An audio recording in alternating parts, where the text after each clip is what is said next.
Oui, bonjour. Des compléments d'information. Donc, vous voyez passer en boucle sur les grands médias les gens qui sont à l'origine du pillage de la paysannerie, c'est-à-dire le secteur marchand. Vous voyez beaucoup à l'antenne quelqu'un, par exemple, comme Nicolas Chaban, qui travaille avec la laiterie LSDH à Saint-Denis-de-l'Hôtel dans le Loiret. Laiterie qui, comme les autres laiteries, ni plus ni moins, a fait comme Lactalis, Saventia et tous les grands industriels, a pillé les paysans, puisqu'ils n'ont pas payé les producteurs de lait. Et donc aujourd'hui, ben, ils ont fait une marque qui s'appelle C'est qui le patron, où il y a une partie du litrage, c'est vrai, qui est payé plus cher, hein, chez certains producteurs. Ce qu'il oublie de dire, c'est que ça a détruit les producteurs locaux qui ont des initiatives locales avec leurs produits, ça ils n'en parlent pas. Et ce qu'il oublie de dire, c'est que certes, c'est une petite partie du litrage, mais c'est encore pire que ça. C'est que la valorisation qui est faite par les industriels, hein, comme c'est du lait demi-écrémé, ils récupèrent la crème et tout le reste, et en fait, ils demandent un surplus au consommateur qui n'est pas justifié dans la mesure où l'industriel, il fait des bénéfices avec ça. C'est pas sur la brique de lait qui fait son business, c'est sur tout le reste qui fait son business, l'industriel. Les crèmes, les fromages, les yaourts et pour tous les industriels qui font ça. Donc, voilà la désinformation permanente. Le cœur du réacteur, il est là. En lait, certaines laiteries annoncent des baisses dès le premier trimestre de 5 centimes 5 du litre, c'est pas rien. Vous avez dans le même temps qu'on a vu le spectacle contre le Mercosur et toute la désinformation, vous avez un silence de mort sur le prix du porc, des porcs qui sont vendus normalement autour de 100 kilos dans les exploitations agricoles. Il est à 1,35 € le porc. Vous imaginez 1,35 €.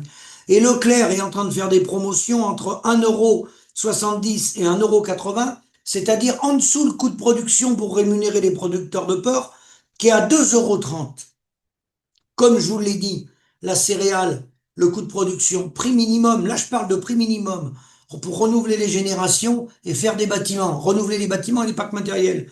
2,30 € en porc, en conventionnel, en céréales, 280 € la tonne, en bio, 400 € la tonne, prix minimum. Hein. Et là, vous avez Leclerc qui s'en va faire des promotions de 1,70 à 1,80, hein, et il fait 20 à 25% de marge sur cette partie-là.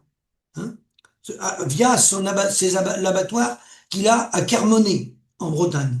Voilà. Donc, à l'heure où vous avez vu toutes les manifestations, effondrement de la filière lapin, en volaille, vous voyez ce qui se passe, vous commencez à voir des témoignages d'agriculteurs qui disent qu'ils crèvent à produire de la volaille, les poules pondeuses, je vous en ai parlé, pas de rémunération, les vaches laitières, idem, la viande bovine, bah, vous savez ce qui s'est passé, pourquoi on n'engraisse pas les animaux chez nous, ils partent s'engraisser en Italie, parce qu'en Italie, il avait des régimes fiscaux un peu différents des nôtres, il avait une rémunération légèrement supérieure aux nôtres. Ça n'empêche pas qu'aujourd'hui, les fermes en Italie, je suis au courant, il y en a beaucoup en difficulté, dans les gros engraisseurs. Il y a pas mal d'impayés. Donc la crise, elle se généralise.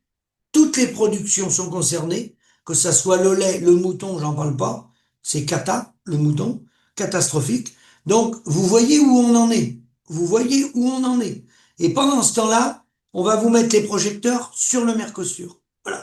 Alors que la seule solution, c'est de redonner le pouvoir aux producteurs, vous consommateurs, et avec les élus des communes, sans politique, sans syndicat, en passant par SOS Maire et l'Association démocrate des mairies de France. C'est la seule solution, redonner la main aux producteurs. En attendant, bah, tout le monde va faire beaucoup de buzz pour faire son petit business personnel et continuer de piller la paysannerie. Hein. Je vous demande juste de porter attention aux gens qui vont à la télé, qui y représentent. Qui y représentent. Quand vous voyez Monsieur Chaban, je vais vous remontrer d'ici très peu de temps, je vais vous faire une vidéo spéciale avec ce schéma-là. Il réunit tout l'agroalimentaire français, international, on va dire, parce que ils ont des portées internationales, nos groupes industriels, hein, via le fonds de financement Unigrain, Groupe Avril, InVivo, qui regroupe plus de 200 coopératives, hein, et LDC, j'en passe, et des meilleurs. Bon. il est réuni chaque année dans le Loiret, à Saint-Denis-de-l'Hôtel. Ça s'appelle l'Open Agri-Food, hein, où est monsieur Nicolas Chaban, qui travaille avec la laiterie et l'SDH d'Emmanuel Vastnex. Voilà.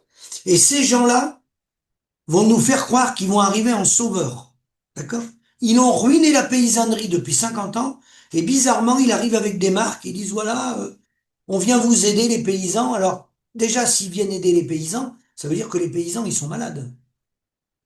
Si on n'était pas malade, ils ne viendraient pas nous aider. Si la répartition, elle avait été faite depuis les années 60, ils ne viendraient pas nous aider. Il n'y aurait pas 2 suicides par jour. Donc, l'origine du problème, il a été créé par eux. La marge, elle a été prise par eux. Et c'est eux aujourd'hui qui viennent avec des marques pour nous expliquer comment ils vont nous redonner de notre rémunération. Ben, qui commence par nous rendre l'argent qu'ils nous ont piqué. D'accord? Hein. Quant au désendettement bancaire des agriculteurs, il n'y a pas 50 solutions. C'est un désendettement en transformant les dettes en rente perpétuelle via la Banque centrale européenne ou via notre Banque nationale le jour où on aurait réussi à sortir du commandement intégré de l'Union européenne et du bouton du bureau d'Ursula von der Leyen. Les banques, les banques peuvent très bien transformer nos dettes bancaires, je parle, dettes globales, en rente perpétuelle. Voilà. C'est pas une annulation de la dette, hein. C'est une transformation de la dette en rente perpétuelle. Ça se fait de tout temps, et ça, c'est des propositions concrètes. Donc, informez-vous, renseignez-vous, regardez ceux qui vous parlent à la télé, regardez qui ils sont, regardez les marges qu'ils ont sur le business qui monte en parallèle, regardez qui sont ces gens-là. Allumez les projecteurs, allumez les pleins phares, restez pas en veilleuse, les codes ça suffira pas, mettez les pleins phares pour éclairer qui sont ces gens-là qui ont ruiné la paysannerie. Je vous remercie, à bientôt.